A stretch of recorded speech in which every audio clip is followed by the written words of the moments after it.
2012년 8월 스페인 북동부 사라고사주의 한 작은 마을 보르아. 그곳의 한 성당에는 120여 년 전 화가 엘리아스 마르티네스가 그린 예수님의 벽화가 있었다. 작품의 이름은 에크 호모 라티너로 이 사람을 보라는 뜻이다. 가시 면류관을 쓰시고 하늘을 바라보는 예수님의 모습은 오랜 세월 동안 성당을 지켜왔다.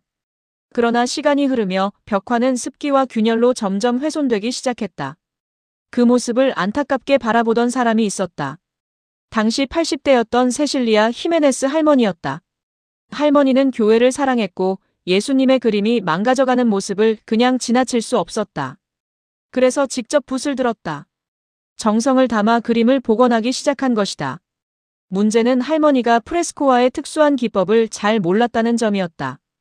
프레스코화는 젖은 석고 위에 빠르게 그려야 하는 매우 어려운 방식이다. 하지만 할머니는 일반 캔버스 그림처럼 천천히 수정하며 작업했다.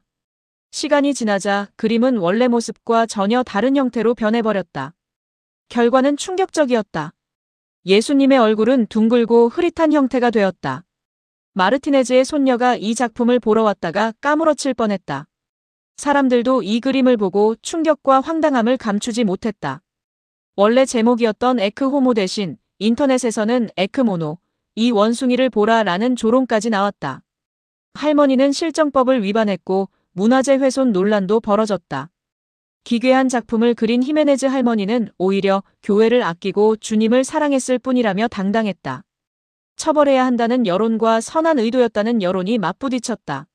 스페인 문화재 당국은 이 할머니의 선한 의도는 인정했지만 복원 불능 상태가 되어버린 작품을 놓고는 심각한 고민에 빠지고 말았다. 하지만 조사 결과 할머니에게는 작품을 파괴하려는 의도가 전혀 없었다는 결론이 내려졌다. 법원 역시 무혐의 판단을 내렸다.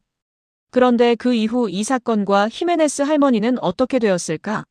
놀라운 일이 벌어졌다. 시 당국과 화가의 후손과 복원에 대한 예산에 대한 걱정과 관리 책임 여부로 어영부영하던 사이 해당 소식을 듣고 어느 한 기자가 할머니와 인터뷰한 기사와 함께 이 사진을 붙였다. 그리고 망가진 그림 사진이 전 세계 인터넷에 퍼졌다. 사람들은 충격 속에서도 웃음을 터뜨렸고 각종 패러디와 밈이 쏟아졌다. 그리고 기사가 나온 지 1년 만인 13년 8월 관련 기사가 떴다. 역사상 최악의 예수 벽화. 복원한 80대 돈방석에 그렇게 망쳐진 마르티네스 작품 마이너스 그러나 이제는 누구의 작품이라 불리기에도 애매한 에케 호모를 보려고 전 세계 관광객들이 스페인 보르아 마을로 몰려들기 시작했다. 원래 연간 5,000명 정도 찾던 작은 마을에 무려 연평균의 11배가 넘는 5만 7천 명이 방문했으니 반사이익으로 마을 전체가 대박을 맞은 셈이다. 사실 보르아 마을은 2012년 당시 스페인의 경제 위기로 불황에 시달렸다. 그러나 사건 직후 관광객들의 발길이 이어지면서 레스토랑은 정상 운영되고 지역 박물관과 유적지는 덩달아 방문자가 늘어났다. 이제 프레스코 예수라고 하면 이것부터 떠올리게 될 정도가 되었다.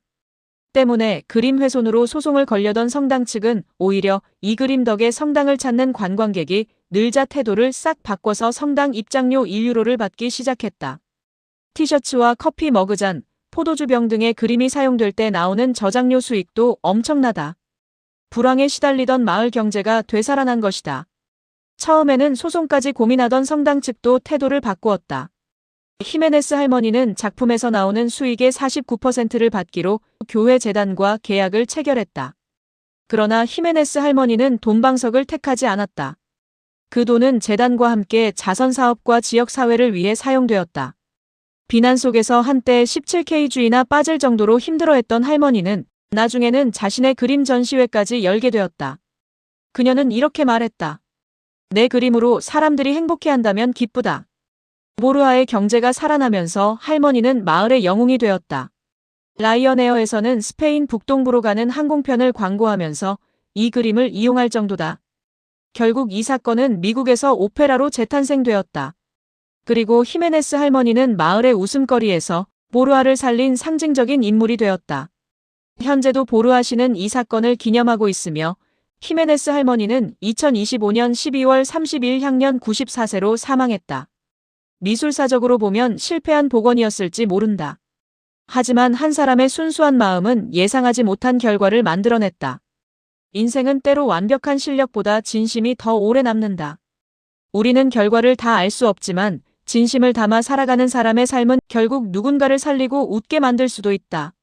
세상은 종종 실수한 사람을 조롱하고 비난한다. 하지만 하나님은 때로 사람의 실패와 부족함마저 사용하셔서 전혀 예상하지 못한 선한 결과를 이루신다. 처음에는 모두가 실패라고 말했던 일이 시간이 지나자 누군가를 살리고 한 마을을 살리고 수많은 사람에게 웃음과 희망을 주는 이야기가 되었다. 어쩌면 우리의 인생도 그렇다. 지금 당장은 망쳐진 것처럼 보이는 순간이 훗날 돌아보면 가장 의미 있는 장면이 될 수도 있다. 그러므로 우리는 완벽해서 사랑받는 사람이 아니라 넘어져도 다시 진심을 담는 사람이어야 한다. 히메네스 할머니는 완벽한 화가는 아니었다. 하지만 그녀는 사랑하는 마음으로 붓을 들었던 사람이었다.